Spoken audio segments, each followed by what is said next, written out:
Bon, ben voilà la petite deuxième sortie. Pour le coup, je suis tout seul. C'est une première. Je me la fais première cette temps-ci pour beaucoup de choses. Donc voilà. Toujours au même petit coin, bien sympa au bord du lac. Alors je vais encore essayer de dormir dans le hamac, parce qu'on m'a conseillé une position. Je ne connaissais pas d'ailleurs. De toute façon, on savait bien que je ne suis pas là pour jouer les professionnels ou quoi. Donc voilà, j'ai monté le tarp, le hamac. Je fais une petite réserve de bois. En dessous d'une bâche bleue, ouais, je sais bien, c'est pas très discret. Mais le truc, c'est qu'ils ont annoncé un temps pourrave pour aujourd'hui, donc voilà. Donc je vais allumer quand même un petit feu, je vais commencer à casser la graine. Ce sera déjà ça de prix. Donc voilà, j'espère que ça va aller tout seul. On va peut-être se faire un peu chier, donc je sais pas. Voilà les gars, le feu est monté. Alors je l'ai fait, bon, je vais pas dire dans la plus pure tradition bushcraft, mais je me suis servi du coton vaseliné, du fire steel. J'avais déjà testé plusieurs fois auparavant, et c'est vrai franchement que pour moi ça reste là quand même la méthode la plus efficace. À savoir que le bois est quand même humide parce qu'il n'a pas arrêté de pleuvoir. C'est alternance entre pluie et temps chaud. Quand on habite en Belgique, on sait à quoi s'attendre. Donc voilà.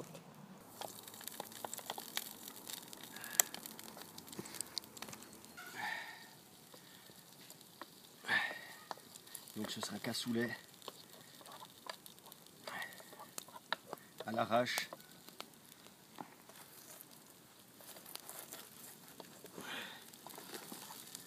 À la grande arrache.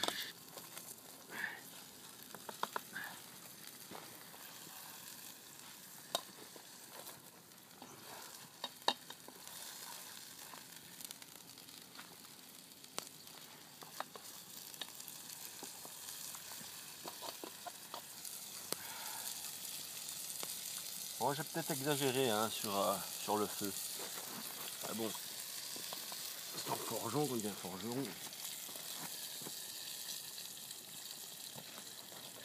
Voilà.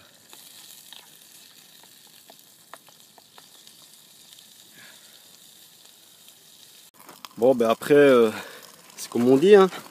Bon appétit, hein. Voilà. Voilà les gars. Le soleil se couche. La nuit va pas tarder. Encore une petite heure ou deux peut-être, tout plus. Et puis on n'y verra plus rien. Je sais pas si avec le matériel de lampe Phoenix et compagnie, si je continuerai à tourner, d'autant plus qu'il me reste plus beaucoup de batterie sur le smartphone. Toujours est-il, c'est que le feu est toujours là. Je suis toujours là, j'ai bien mangé.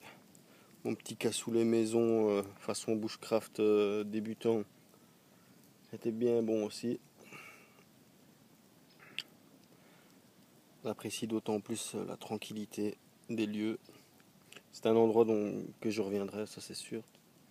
C'est sûr parce que malgré le monde, apparemment tout le monde était sur l'autre rive du lac. Pour accéder à cette rive ici, j'ai dû crapahuter un peu. C'est d'autant plus appréciable. Voilà, c'était la petite parenthèse. Bon, ben voilà, c'est la nuit. On voit pas des masses. Je vais pas m'attarder. Le feu est là, on voit déjà même plus le camp qui se trouve derrière. Voilà. Je vous souhaite une bonne nuit à tous et je vous dis à demain.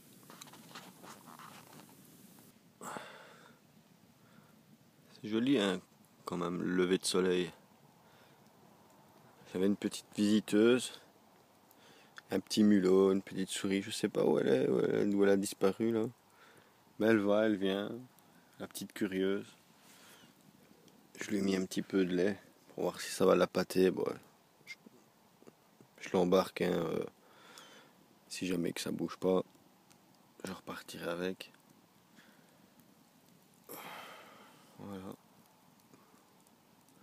lever de soleil sur le lac. Le lac était quand même assez grand, hein, ça. Et il continue encore là-bas. Voilà. Retour d'utilisateur sur les 3 outils principaux de ce bivouac. Il n'y a pas à dire. Ces 3 outils-là pour le bushcraft. Parfait. Maintenant pour la survie, ouais, sûrement, je sais pas.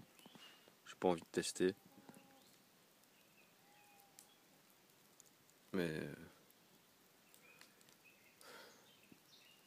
je n'ai rien à dire de plus que ce qui a déjà été dit. Le Easy, je l'en ai foutu plein sa gueule. Il a à peine morflé, même pas.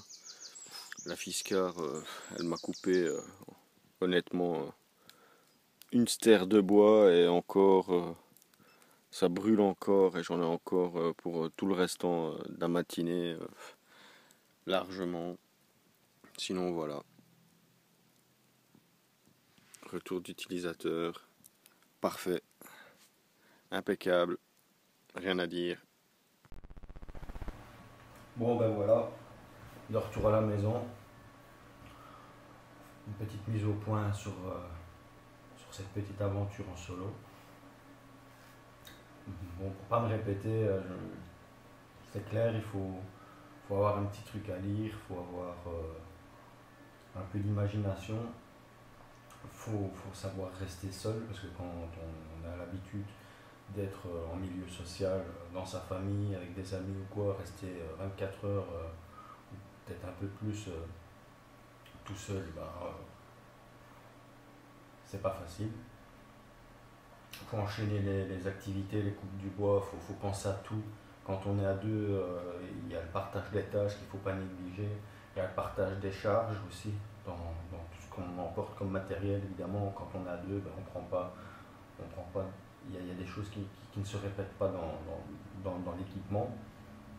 Pour reparler aussi des objets principaux, des outils principaux, ici, là, je pensais avoir fait le tour en parlant uniquement du Easy et de la Fiskar. Bon, la Fiskar, je ne l'ai pas sous la main.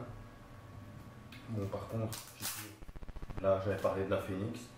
Ce petit objet-là, il est quand même impressionnant, vu sa taille, et c'est vraiment... bon, je l'avais déjà utilisé à la première sortie, mais bon, ici, j'en ai eu besoin plusieurs fois.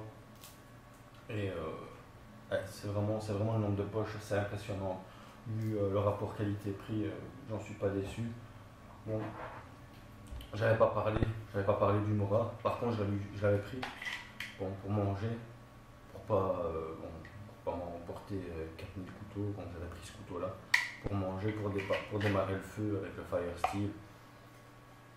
Bon, j'avais parlé du système le plus adéquat pour démarrer un feu, donc le coton vaseliné. Ouais, c'est vrai, hein, si on utilise le Fire Steel, bon, il reste toujours le briquet, hein, ça. Je pense pas qu'on puisse faire mieux qu'un briquet pour démarrer un feu. J'avais pris également un mini EDC avec une configuration. J'avais pris un sifflet, un coupe-ongle, j'avais pris un scie-allume, un petit peu de corde en rab, une pince multifonction.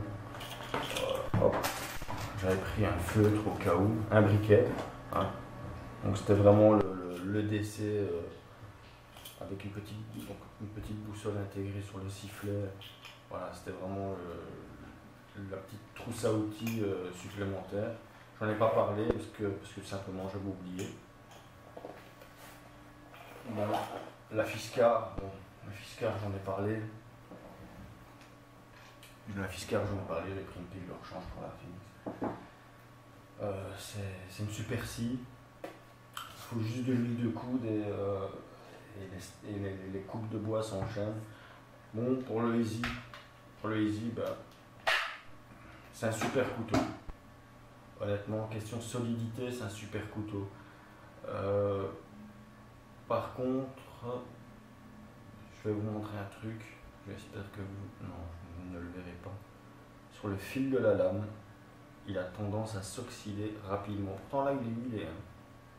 Là, je viens de revenir, donc à peine 24 heures et il commence déjà à avoir des petites traces d'oxydation sur le fil de la lame. Alors je sais pas si c'est moi qui entretiens mal l'outil ou si c'est vraiment, je vais dire, le bémol de l'acier en question. Par contre, j'aimerais bien qu'on m'explique, si jamais vous avez une solution, si vous avez un easy, qu'on m'explique comment revenir, parce que je l'ai affûté, ça avait disparu. J'avais affûté la lame, donc l'oxydation avait disparu, puis je l'ai huilé et je me suis rendu compte que ça recommençait à démarrer. Voilà, des petites traces d'oxydation. C'est dommage quand on voit quand même la qualité de l'outil. Sinon, lui-même ça va, le fourreau, je voulais en mettre un en cuir, mais après utilisation, je me rends compte qu'une fois qu'on a la ceinture de 1, le poids, on ne le sent pas. De 2, si on le positionne bien, bon, à part peut-être pour le transport avec un sac, ça je sais pas, parce que bon, il était dans le sac lors de la marche, donc j'en ai aucune idée. Mais l'utilisation proprement dit, une fois qu'on a la ceinture, quand on se met en position assise, quand on se met en position accroupie, à genoux, quoi, on ne le sent pas du tout. Et pour le ranger, ça va, c'est hyper vite. Donc un fourreau en cuir, je pense pas que ce serait aussi facile de le ranger et aussi question sécurité. Bon. Et puis voilà, il aura bien tendance à être un peu plus solide aussi peut-être. Voilà, c'était à peu près tout. Donc pour un bivouac solo, beaucoup d'imagination,